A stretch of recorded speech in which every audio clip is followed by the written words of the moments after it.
Hello everyone, welcome to Infallible Handmaids.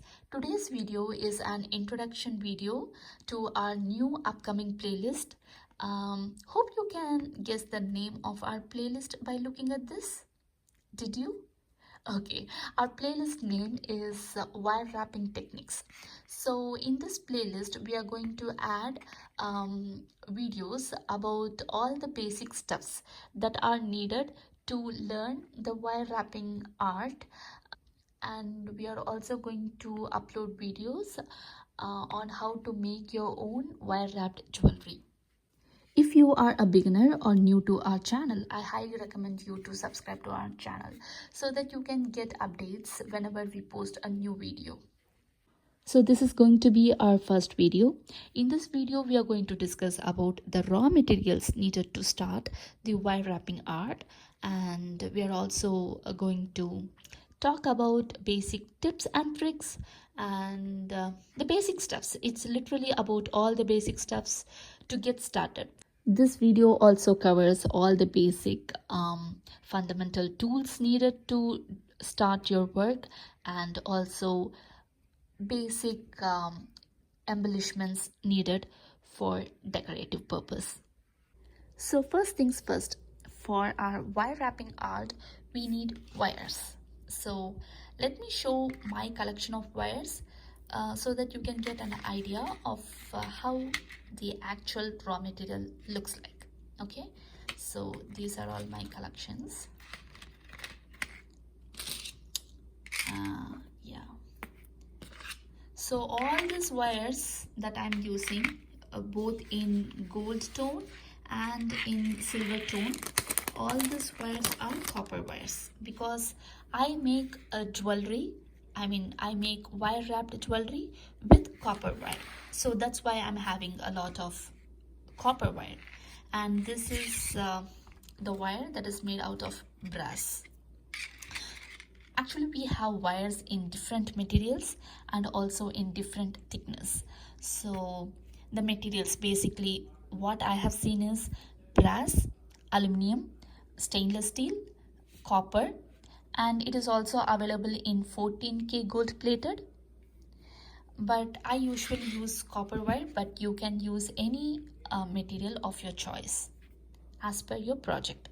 I got all the supplies from a nearby craft store under the jewelry making supplies. So if you are a beginner and you are very new to this wire wrapping technique, I recommend you to start with a very inexpensive wire.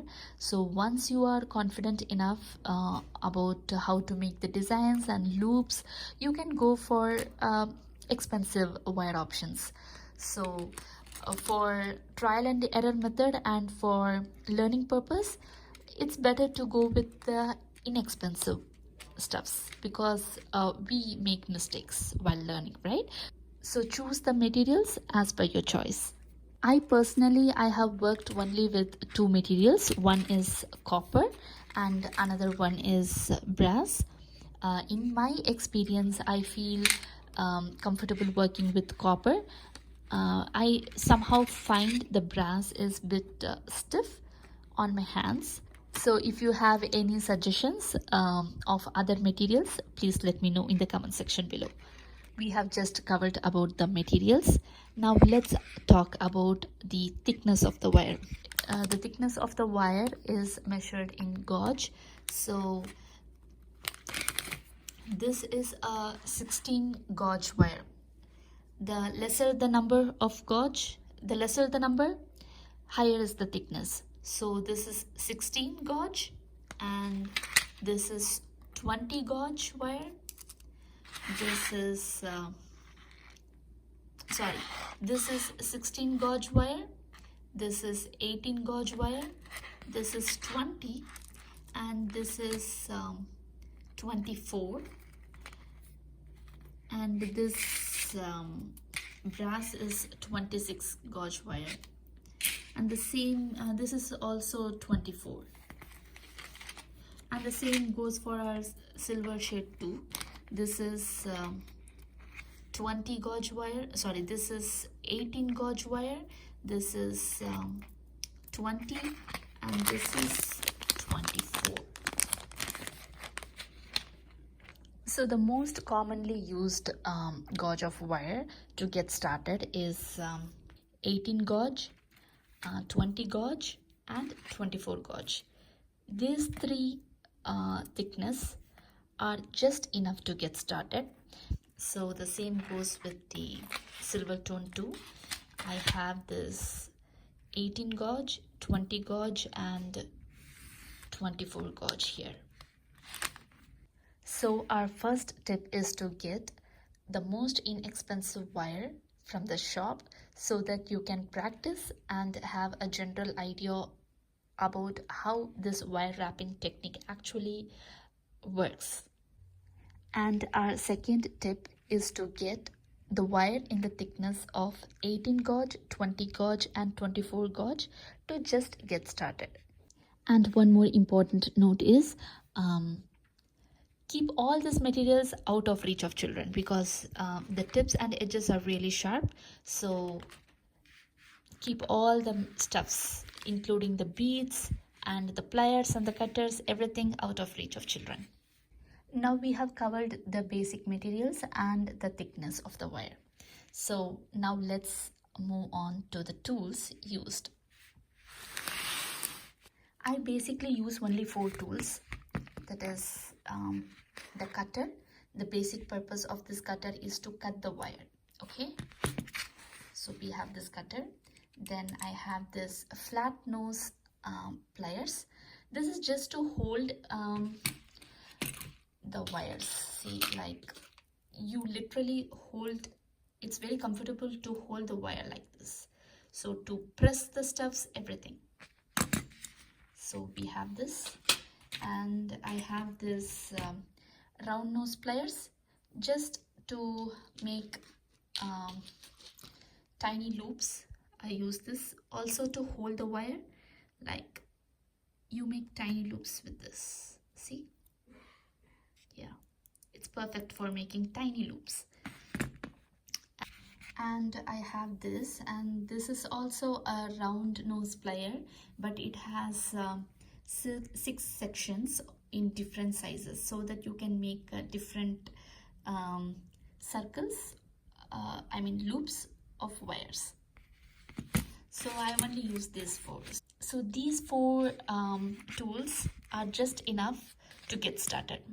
But once you start making jewelry, once you're confident enough to start making jewelries, I highly recommend you to get the next tool, which I'm going to show you. It is super cute, and it's very important too.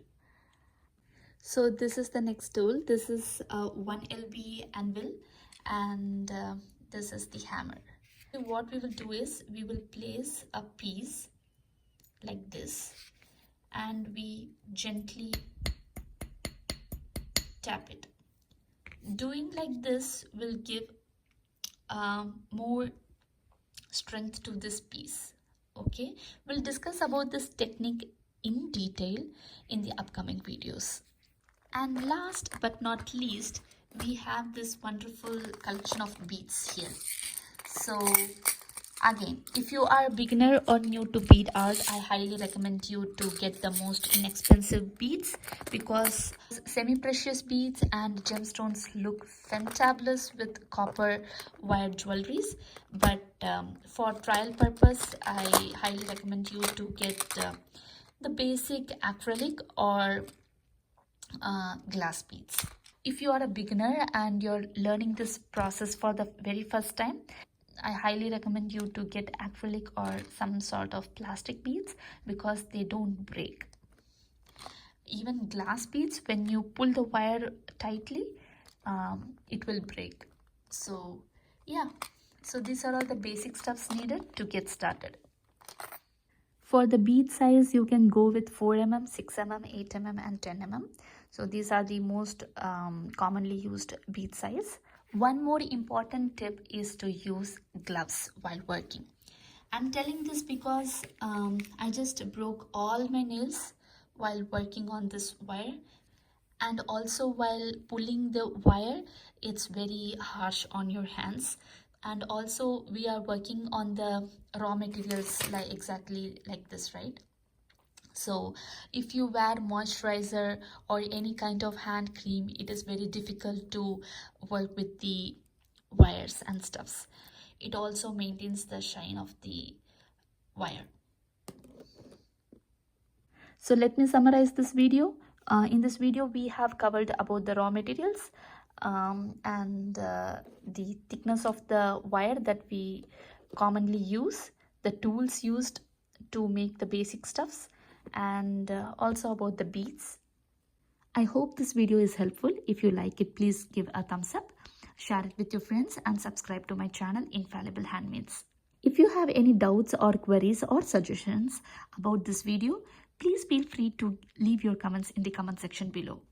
Thank you for watching and happy crafting.